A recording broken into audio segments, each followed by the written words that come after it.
여러분, 드디어 겨울 여행을 준비해야 할 시즌이 다가왔습니다. 이미 여러 유명 사이트에서는 예매와 관련된 것들이 올라오고 있습니다. 아마 이미 예약을 끝내신 분도 있을 것 같습니다. 아무튼 여행이라는 것은 상상만 해도 즐거운 일입니다. 혹시 여러분은 여행을 가실 때 가장 먼저 무엇을 준비하십니까? 가장 먼저. 각자 스타일이 있겠지만 저 같은 경우는 가장 먼저 귀마개를 챙깁니다. 저에게 1박을 하는데 귀마개가 없다. 상상조차 할 수 없을 정도로 끔찍한 일입니다. 그리고 다음으로 준비하는 게 저는 노트북과 PD 충전선입니다. 어디서든지 교회 일이 터질 수 있기 때문에 무조건 할 수 있도록 준비를 해갑니다. 이게 제 두 번째 준비물입니다. 자, 그렇다면 여러분은 어떻습니까? 내 인생 여정에 있어서 정말 중요한 여행을 떠난다면 여러분은 무엇을 들고 가시겠습니까? 오늘 본문에 나오는 제자들은 자신의 인생에서 가장 중요한 사건이 될 수도 있는 일을 위한 여행을 떠납니다. 이들은 과연 무엇을 가지고 또 무엇을 버리고 떠날까요? 우리 마가복음 6장 6절에서 7절을 다 같이 한번 읽어보겠습니다. 6장 6절에서 7절입니다. 시작. 그들이 믿지 않음을 이상히 여기셨더라. 이에 모든 촌에 두루 다니시며 가르치시더라. 12 제자를 부르사 둘씩 보내시며 더러운 귀신을 제어하는 권능을 주시고. 아멘. 지난 본문에서 예수님은 고향에서 기적을 베푸시고 복음을 전하셨습니다.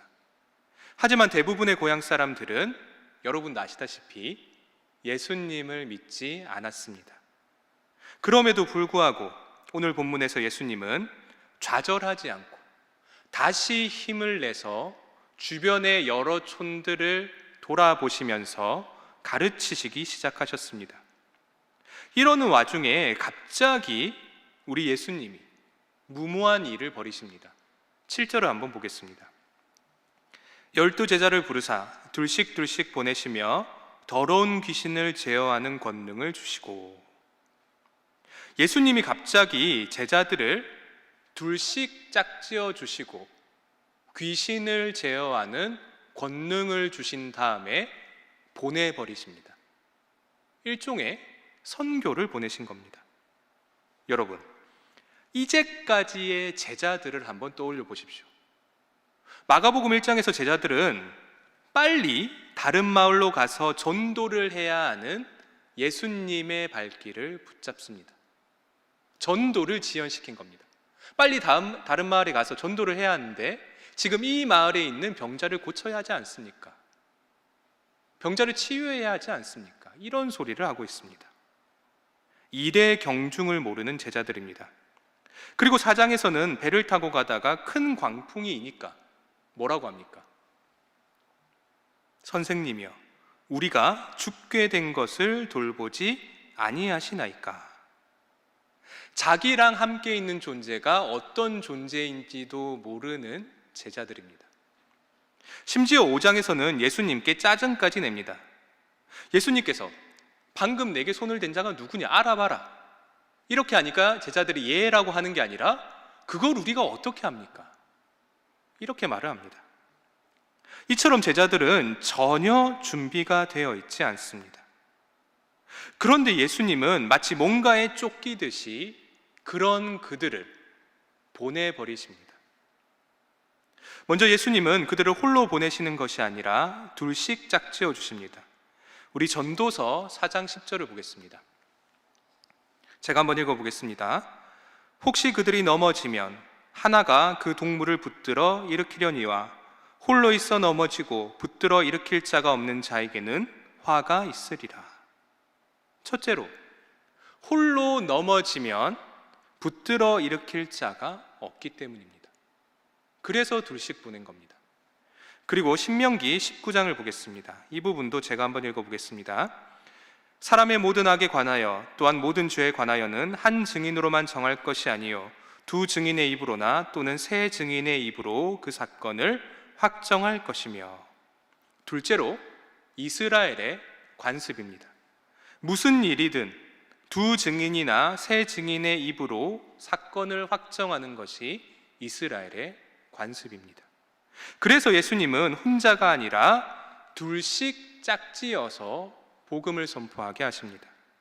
그래서 듣는 사람으로 하여금 그 선포에 신뢰를 가질 수 있도록 만들어 주십니다. 이렇게 사려 깊게 둘씩 짝지어 주신 예수님은 제자들에게 또 다른 조치를 하십니다.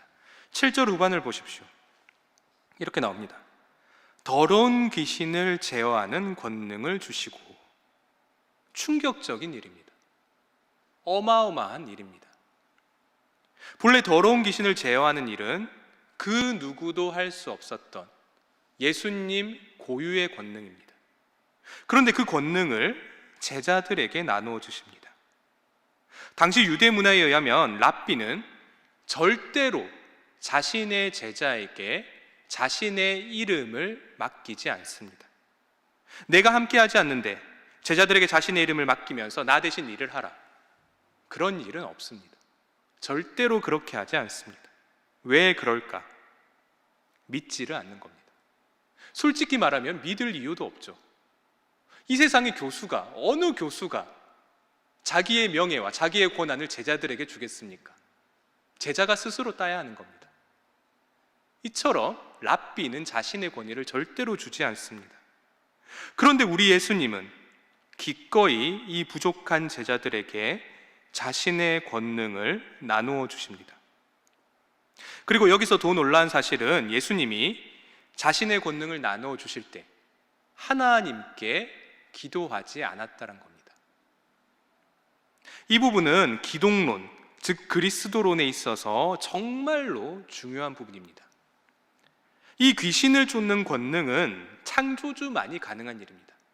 가짜 신이 아니라 참신만이 가능한 일입니다. 그래서 창조주 당사자가 아니라면 이 권능을 절대로 위임할 수 없습니다. 그런데 오늘 본문에서 예수님은 당연하다는 듯이 자신의 권능을 그 누구의 허락도 받지 않고 자기가 제자들에게 전해줍니다. 어떻게 보면 삼위일체를 간접적으로 보여주는 부분이라고 할 수 있겠습니다. 예수 그리스도는 단순한 존재가 아니라 참 하나님이다입니다. 자, 이렇게 예수님은 제자들을 둘씩 나누어 주시고 권능을 부여하신 다음에 복음을 위한 여행을 보냅니다. 이 여행을 떠나기 전에 예수님은 제자들에게 두 가지 지시사항을 말씀하십니다. 첫 번째 지시사항이 8절에서 9절에 나옵니다. 우리 8절에서 9절을 다 같이 한번 읽어보겠습니다. 8절에서 9절입니다. 시작. 명하시되 여행을 위하여 가지지 말며 신만 신고 두벌옷도 입지 말라 하시고. 아멘. 읽으면 읽을수록 어이가 없는 장면입니다. 당시 위험한 야생동물을 제지하기 위한 지팡이 하나, 물어뜯길 수는 없잖아요. 살긴 살아야 되겠죠. 그래서 지팡이가 필요한 겁니다. 그 지팡이 하나, 그리고 당연히 걸어야 하니까 신발 한 켤레, 그리고 발가벗고 다닐 수 없으니 오단벌. 이 세 가지 외에는 아무것도 가지지 말라는 예수님의 명령입니다. 이 명령이 얼마나 어이없는 명령인지는 여호수아 9장을 읽어보면 더 명백해집니다. 우리 여호수아 9장을 잠깐 보겠습니다. 제가 한번 읽어보겠습니다. 기브온 주민들이 여호수아가 여리고와 아이에 행한 일을 듣고 꾀를 내어 사신의 모양을 꾸미되 헤어진 전대와 헤어지고 찢어져서 기운 가죽 포도주 부대를 나귀에 싣고 그 발에는 낡아서 기운 신을 신고 낡은 옷을 입고 다 마르고 곰팡이가 난 떡을 준비하고. 아멘. 기브온 주민들이 꾀를 내서 일부러 가난하게 보이는 장면인데요, 일부러 가난하게 보이는데 일단 돈을 담는 전대, 즉 자루가 있습니다. 자루가 있습니다. 그리고 가죽 포도주 부대도 있고요, 당연히 신도 있고 옷도 있고, 거기에 떡도 있습니다. 먹을 게 있는 겁니다. 이게 일부러 가난하게 꾸민 모습입니다. 그런데 하나님의 복음을 전하는 자, 즉 위대한 하나님의 사신인데 거지보다 못한 꼴로 가라고 하십니다. 왜 이런 명령을 하실까? 우리 출애굽기 12장 11절을 다 같이 읽겠습니다. 12장 11절입니다. 시작. 너희는 그것을 이렇게 먹을지니 허리에 띠를 띠고 발에 신을 신고 손에 지팡이를 잡고 급히 먹으라. 이것이 여호와의 유월절이니라. 아멘. 여러분, 하나님 나라의 일은 마치 출애굽하는 일과도 같습니다. 하나님 나라의 일은 출애굽 사건입니다.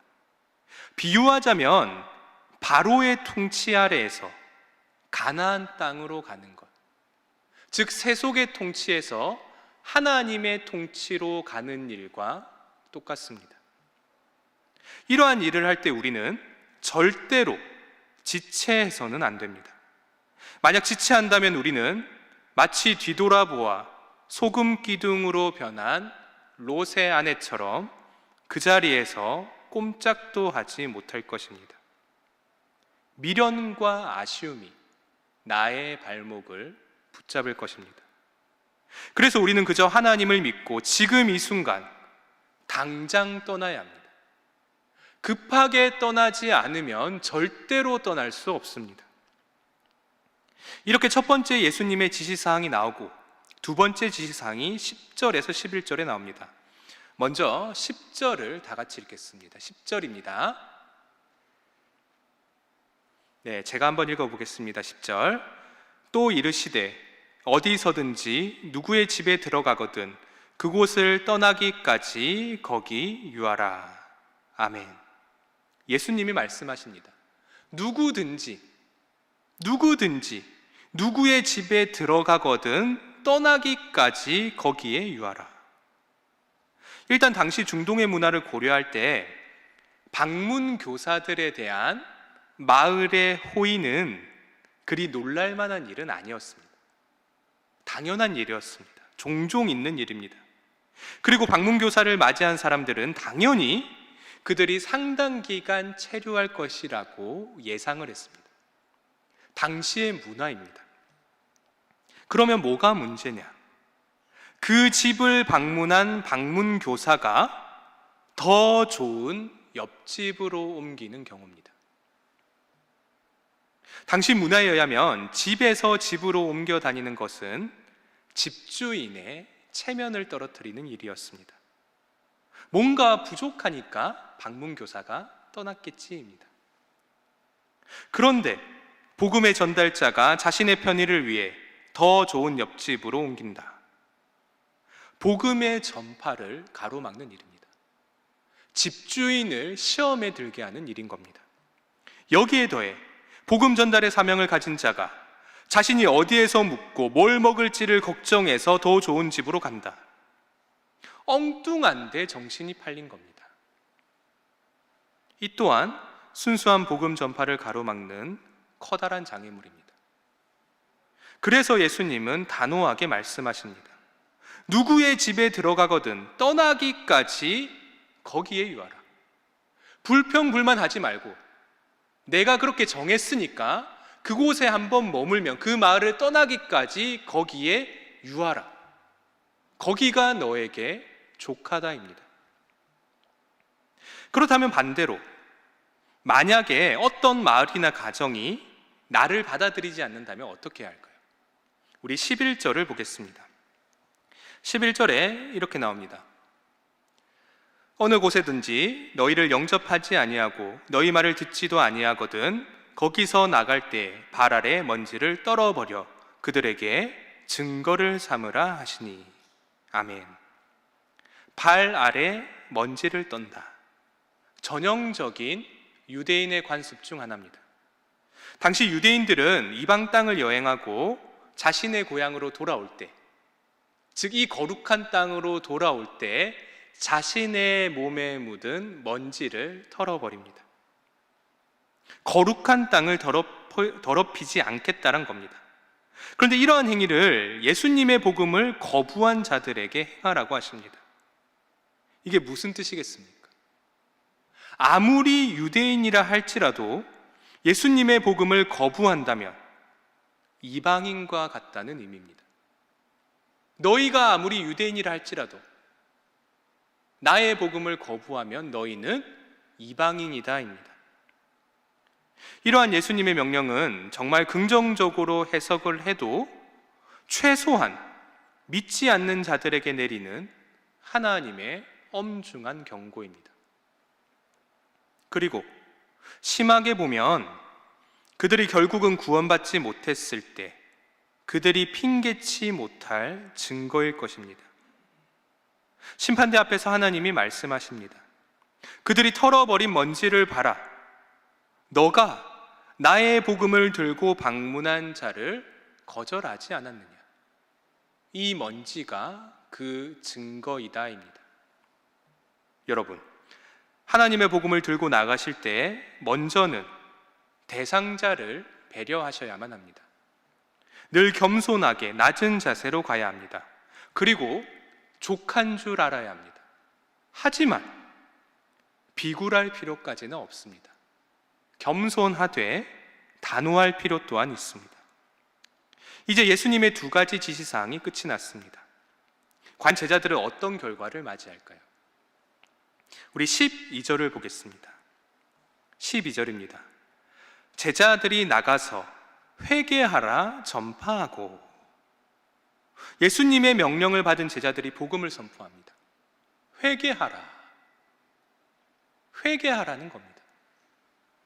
이 회개는 단순히 몇 가지 죄에 대해 잘못했다라는 게 아닙니다. 내가 이거 잘못했으니까 회개해야지, 이 정도가 아닙니다. 회개하라는 이 제자들의 외침은 이제까지 자신이 가져왔던 관점과 인생의 목적을 180도 바꾸라는 하나님의 준엄한 명령입니다. 너 중심으로 이루어졌던 네 생각, 네 고집, 네 생활 패턴, 그 모든 것을 뜯어 고쳐서 하나님 중심으로 생각하라입니다. 마치 광야에서 외치는 세례자 요한이 떠오르는 장면입니다. 회개하라, 천국이 가까이 왔다. 즉 심판이 가까이 왔답니다. 얼마 남지 않았다. 심판이 가까이 왔다. 이런 외침의 결과가 13절에 나옵니다. 우리 13절을 다 같이 한번 읽어보겠습니다. 13절입니다. 시작. 많은 귀신을 쫓아내며 많은 병자에게 기름을 발라 고치더라. 아멘. 먼저 제자들은 많은 귀신을 쫓아냅니다. 귀신을 쫓아냈다. 단순한 엑소시즘이 아닙니다. 악한 영, 즉 죄와 사망의 영이 강력하게 지배하고 있는 이 땅에 하나님의 나라가 침투하고 있음을 보여주는 결정적인 증거입니다. 우리를 올가매고 있던 죄와 사망의 영이 떠나고 왕 되신 예수님이 우리에게 다가오고 있다입니다. 그게 실제로 지금 이 순간 벌어지고 있다라는 말입니다. 그리고 제자들은 병자에게 기름을 발라 고칩니다. 우리가 잘 아는 선한 사마리아 사람 이야기에서 선한 사마리아인이 강도 만난 사람을 고칠 때 상처에 기름을 붓습니다. 이처럼 기름을 붓는 것은 당시 일반적인 치료입니다. 그리고 또 다른 뜻이 있습니다. 우리 잠시 시편을 보겠습니다. 자, 시편에 이렇게 나옵니다. 왕은 정의를 사랑하고 악을 미워하시니 그러므로 하나님 곧 왕의 하나님이 즐거움의 기름을 왕에게 부어. 즐거움의 기름을 부었다. 이처럼 기름은 하나님의 기쁨을 상징합니다. 하나님의 기쁨이다. 그리고 또 레위기를 보겠습니다. 레위기 14장입니다. 이렇게 나옵니다. 아직도 그 손에 남은 기름은 제사장이 그 정결함을 받은 자의 머리에 바르고. 방금 읽은 본문처럼 나병 환자가 사회로 복귀할 때도 기름을 바릅니다. 즉 기름은 하나님께서 환자를 돌보시고 회복시키심을 상징합니다. 이런 걸 볼 때 오늘 본문에서 제자들이 기름을 바르는 것은 단순한 치유가 아닙니다. 예수님의 복음이 그들에게 침투해서 그들이 진정으로 치유되고 하나님께서 그 모습을 보고 기뻐하신다입니다. 자, 이렇게 제자들이 놀라운 결과를 내는 장면이 그려지며 오늘의 본문이 끝이 납니다. 말씀을 맺겠습니다. 사실 오늘 본문은 곧 있을 예수님의 십자가 사건을 앞에 두고 급박하게 벌어지는 장면들입니다. 특히나 이런 쫓기는 듯한 급박한 전개는 마가복음의 중요한 특징 중에 하나입니다. 마가의 입장에서 예수님의 십자가 사건은 너무나 임박한 사건입니다. 얼마 있지 않아 십자가 사건이 있다는 겁니다. 그래서 마가의 입장에서 우리 예수님은 한 곳에 오래 머무를 수 없습니다. 그리고 당연히 진득하게 한 명 한 명을 만나실 수도 없습니다. 그리고 얼마나 급했는지 우리 예수님은 아직 준비도 안 된 제자들을 급박하게 둘씩 짝지어서 심지어 권능까지 주시며 복음을 선포하게 하십니다. 급한 겁니다.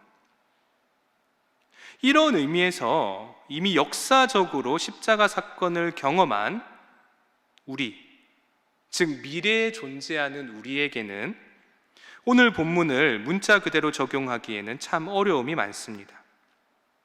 왜냐하면 임박한 십자가 사건은 이미 이루어졌고 우리에게는 그 사건이 지나간 과거의 사건이기 때문입니다.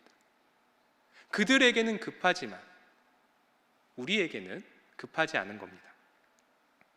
하지만 그럼에도 불구하고 오늘 본문의 중심을 이루는 정신은 분명히 오늘날의 우리에게도 영향을 끼칩니다. 왜 그러냐?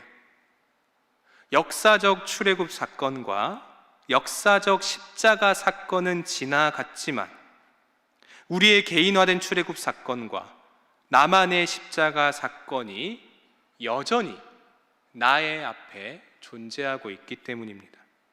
즉 모든 인류는 자신만의 출애굽 사건과 자신만의 십자가 사건을 가지게 됩니다. 내가 어느 순간에 출애굽을 해야 할 때가 있습니다. 분명히 그 시기가 옵니다. 그리고 언젠가는 너무나 고통스럽지만 내 십자가를 바라봐야 할 순간이 언젠가는 다가옵니다. 이런 급박한 우리의 실존 앞에서 우리는 예수님의 부름을 받습니다. 이 부름은 언제나 내가 준비되어 있지 않을 때 다가옵니다. 왜냐하면 이 준비는 실제로 내가 예수와 함께 걸어갈 때만 준비할 수 있기 때문입니다. 여러분, 명심하시기 바랍니다. 예수님은 제자들이 완벽한 제자도를 갖추기까지 기다리지 않으십니다. 아니, 기다리실 수 없습니다. 오히려 제자된 여러분의 부족함이 하나님의 능력을 더 빛나게 만드실 겁니다. 그런데 만약 우리가 그 부름에 응답하지 않는다면 어떻게 될까? 정말 섬뜩하지만 예수님이 자신의 몸에 묻은 먼지를 털어버리실지도 모릅니다. 이미 야훼 하나님을 알며 아브라함의 자손이었던 이스라엘 사람들조차도 예외의 대상이 될 수 없었습니다. 그들도 그런데 하물며 우리겠습니까? 기회를 놓친 사람들에게는 정말로 화가 있을지도 모릅니다. 제발 주님이 주시는 신호에 민감하여 부족하지만 그 순간 결단하여 오늘의 본문의 제자들처럼 많은 사람들을 돌아오게 만드는 우리 청년부가 되길 진심으로 소망합니다. 기도하겠습니다. 하나님 아버지, 오늘 저희가 하나님의 은혜로 마가복음 6장의 중반을 살펴보았습니다. 하나님, 이렇게라도 하나님의 말씀을 읽으며 예배를 드릴 수 있게 해주심 참 감사합니다. 그리고 하나님, 저희가 머뭇거리지 않을 수 있도록 하여 주시옵소서. 결단의 순간이 왔을 때 나의 부족함을 핑계로 삼아 뒤를 돌아보지 않도록 하여 주시옵소서. 특별히 오늘 본문의 제자들처럼 의지할 수 있는 동역자를 붙여주시고 주님이 주시는 권능을 우리 모두에게 부어주시옵소서. 감사합니다. 예수님의 이름으로 기도드립니다. 아멘.